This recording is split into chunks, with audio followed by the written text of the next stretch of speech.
Hey, what's up, Skelemystyk? I know. You see that face cam up there in the corner, and you're like, holy, he's using face cam. You know what? I was thinking about this a little bit earlier today. I was like, you know what the hell?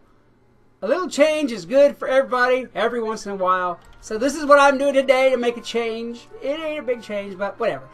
The point of this video, let me get to that, because now I can ramble on if you let me. The point of this video is Wizard101 bias. The top 5 things that are unfair to players in this game. As I have said before, and I've said it before in other videos, I've played this game a long time, and you pretty much know that I have. In that time, I have heard gripes, complaints, whines, and people sobbing in their Cheerios about things ranging, I have to say, things ranging from legit, because there are some, to things that are just ridiculous. Well, I have a few thoughts. I have a few, not necessarily gripes, but I'll say it's things that rub me the wrong way so I itch in the morning. Let's put it that way. Number 5 on the list of the things that are really unfair to players. King Zyle, you know I love you, but man, you're starting to look like that really hot chick at night, and then I wake up in the morning and you're looking a little bit more like a cow. Well, how do I put this? How do I put this gently? The pricing. Okay, the pricing. I do like Wizard101. I do. Don't get me wrong. I like the game environment for what it is, and I do especially like some of the friends I've made in association with playing the game. I do. Don't get me wrong. But that pricing, though. Okay, the pricing for this game is on par with World of Warcraft. I don't know, everybody said, I said the holy words, World of Warcraft. Yes, it is on par with World of Warcraft. Let me tell you, World of Warcraft has that system where you can buy real-life game time with game gold. Okay, yeah, I know, no, don't get me right. I know there are probably several reasons that Wizard101 is priced the way it is. Number 1, because they're losing players left and right and left and backward and forward and everywhere else. They're losing players. So they've got to charge more and find more sale items, you know, those packs, those bundles, those things that generate the funds. I understand, you know, they've got to make the money, they've got to feed the family, you know, little Mikey's always, sorry Mikey, you know what I'm talking about. Little Mikey's always hungry, I understand that. But, damn now. Guys, enough. You know, the pricing is just crazy. It's just crazy for what this game is. It's a good game. Don't get me wrong, it's a good enough game. But I think that we need to do a little bit more focusing on non-per item payment content, which that's my number 4 bias right there anyway, is the amount of content that we receive on the game that's new. Guys, if you want to keep this game running, what keeps a game running is constant, not once every year or twice every year or once or twice a year and filling in with a bunch of bundles and packs and stuff. Okay, packs? Guys, packs. Look me in the eye now. I know I don't have any eyeballs, but here, look me in the eye. Packs are not content. Bundles, while they're a little bit more so, are still really not content. One of the things that happened here, Mirage is a prime example. A bunch of tryhards and people who just really have no skills complained that Mirage was too hard. Okay, fine. Mirage is too hard for some people. This is what we do. This is what we do. Make a scale. Put it on a sliding scale where people can decide how tough they want it to be.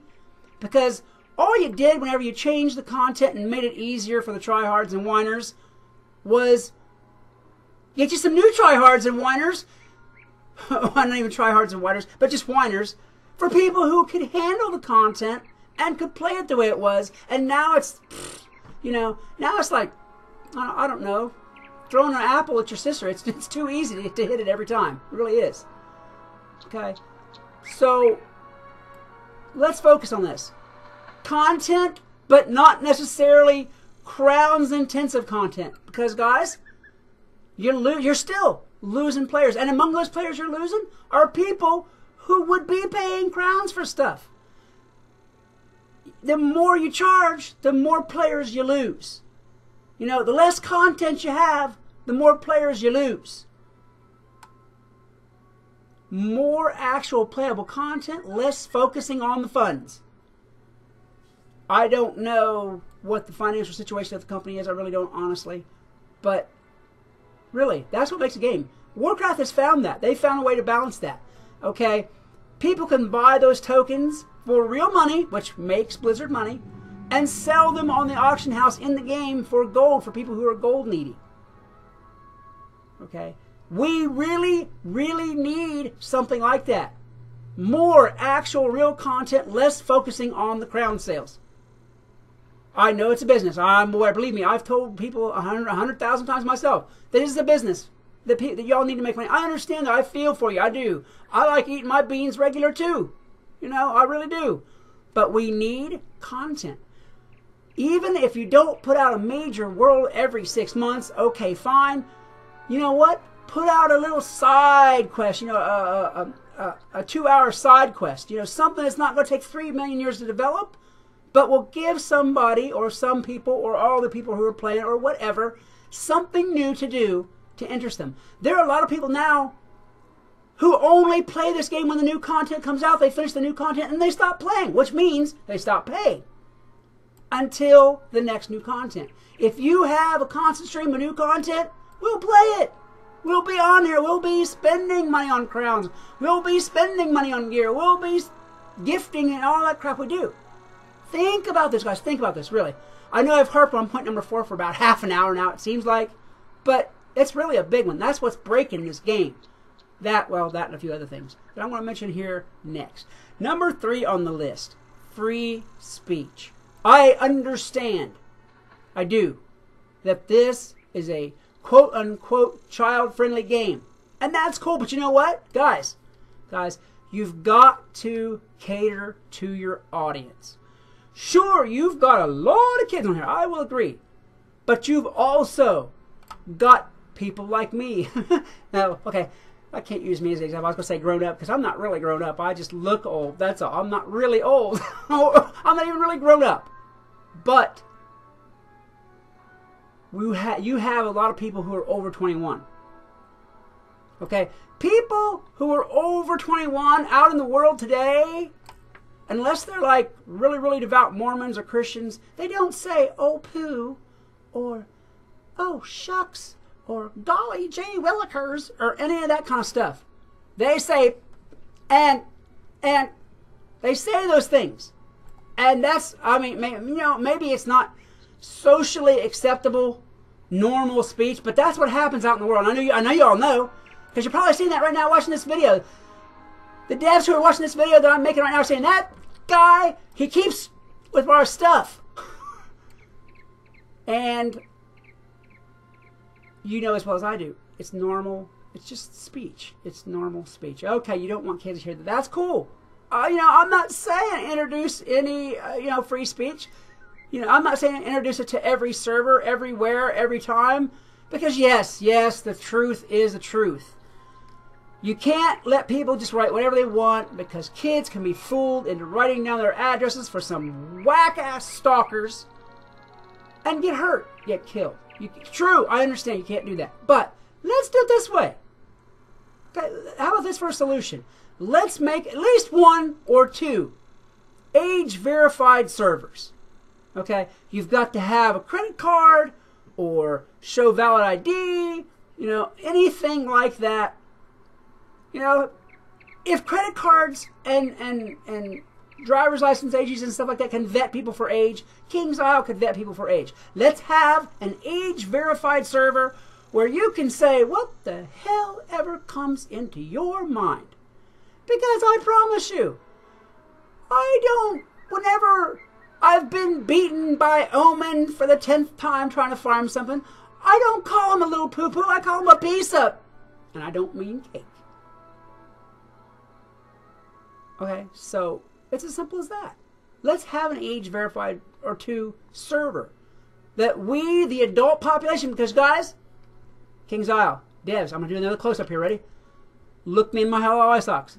Devs, the people who are paying the money for this game are pretty much grown-ups. Grown-ups. They're the ones that have the jobs. They're the ones that have the incomes. They're the ones that give little Bobby and Jane money to buy crowns. They're the ones that buy little Bobby and Jane their memberships. The grown-ups have the fundage. Cater to us. Do it now. No! Okay? Seriously. Now that we've talked about that, I feel much better. Let's go on to the next point in this. That banning, though. Guys, I understand that if people are in the comments talking about who they did last night, or how they did last night, or what they did it with last night, that you don't want them doing that. I understand that completely. If we are going to have a feature that monitors chat and bans people for saying things that you don't want them to say, all well and good. Okay, I'm all for that. I understand, as before, we can't have people doing certain things. I understand it. And people will, especially younger kids. They will if you let them. I gotcha. But we also need to have an auto appeal process where people don't have to wait 3 days. If they get a response to their email, they don't have to wait 3 days to get a response to it. Because every once in a while, like especially with the spam report bans that go on, not even every once in a while, a lot of times, it's a straight unfair ban. Somebody's being up to somebody else and got their friends to spam report this person, and bam, they're out. Because they know what will happen if they spam report. Okay, they know. That person is then ripped off for whatever time it's going to take them to appeal a ban the normal way. Hey, send King's Isle an email. Wait 13 years to get a response. No offense to you guys, King's Isle. I know you're busy people. I know. But if it's that easy to ban people, it should be that easy to lift illegit bans. It should be. I know you guys don't have the public ear the same way I do. I'm listening to people. I'm listening to fans. I'm listening to people who even aren't fans all the time. And yes, I also know that a bunch of them are full of crap. That they really did get banned for a reason. I know that. But there are still plenty of people getting banned left and right for rip-off reasons. Rip-off. And again, some of those people are crowns buying individuals. See, you've got, I know you know this is basic marketing. You've got an influx of cash and you've got an outflow of cash. Well, y'all keep banning off your influx, and that's gonna hurt. And I'm sure you've been seeing the pinch actually. So we need some way to, even if it's not an auto appeal process, some way to expedite the appeals to see who's really guilty, who's not, and to in turn punish those people who are filing reports like that. I don't want to cut off the report process, but I'm sick of seeing people getting banned for spam reporting and for just various odd reasons that really they shouldn't be banned for. Let's face it, guys. Let's face it, King's Isle. Your player base is shrinking. You don't want to shrink it anymore, do you really? Really? You can't have people breaking the rules, but you can't have Ghost Town either. Neither one can survive without the other. And now we're going to get to my, yeah, I know, I'm focused this when I put it number one because it's my personal pet peeve. I know, smack me now. It's all right. We all got our concerns, and this one's mine. So I'm going to complain about it. Here we go. Ready? The number one most unfair thing that King's Isle does so far as I'm concerned. Folks, and by folks I mean King's Isle, devs, producers, whoever's going to listen to me. Come on, I'm yelling. Whoever's going to listen to me, help me! Come on, work with me here. Stop with the whole membership has more benefits than Crowns players do. I don't know about other, well, actually I do know about some other players. I promise you, I've been at this game since it started. So what is that, 9 years now? And I promise you, I have bought more crowns by far than I would have spent on cash using membership. Even if I renewed my membership every year since the day this first started, I've spent way more on crowns than that. Way more. Okay?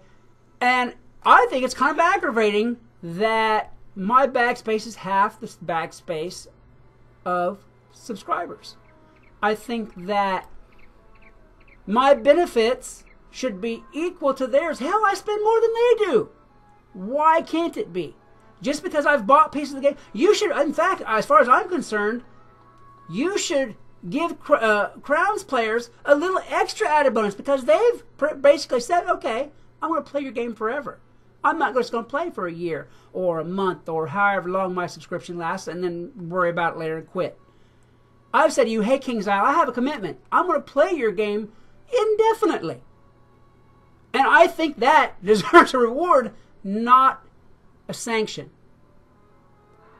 Okay, I don't get with this whole bag space thing. I think that's wrong. I don't get with this whole, oh, I get less dance emotes or I get less of that. Don't get me wrong. I don't really care about dance emotes, but it's that I care about the whole package in general. I think Crowns players are getting the shaft, especially big dollar spending Crowns players. That system is backwards as an 8-legged dog. Okay, so, yeah, it's just striking me the wrong way. And I guarantee you that when the comments of this video come up, a lot of Crowns players are going to say the same thing. Man, that's right. You know what? I've spent 300,000 crowns this year. I'm one of those too. I have bought 60,000 crowns more times than I can count, and the year isn't even over yet. Okay, if I haven't spent... Well, let me estimate here just for a minute. If I haven't spent $1,000 on this game this year so far... Now, granted, I do a lot of giveaways and stuff like that. I do a lot of pack opening videos, and I do bundle buying and reviews and stuff like that. So I do spend a little bit more than the average person. But I guarantee you, anybody who has bought this whole game, it takes 167,400 crowns right now to buy this whole game, all areas, 4 crowns. Guys, that's more than a year's subscription, by far. By far. So come on, cough it up already. Really? Make Crowns players at least equal to subscribers and benefits. One is just as valuable as the other. In fact, I think the Crowns players might even be a little bit more spendy than the subscribers. Work with me here. Come on, I want some nice shiny new goods too, dang it. See, I said dang it. I was PG. There you go. Guys, what do you think about this? This is what I think some of the worst biases are. I know there's going to be some comments on this video. By all means, throw them down there, and I will check them out. If you enjoyed this video, please hit that like button, a good hard smash, subscribe, share, come and watch me on Twitch, because I stream this game or one of the other ones pretty much every other night. Oh, okay, I was distracted from that, sorry. My Twitch name is the same as my YouTube name, so I'm not hard to find. And I'm sure you'll have a good time, because if you think I was ridiculous in this video, I'm really ridiculous on stream. Until next time, this is Skelemystyk reminding you that whatever else you do, always love the game.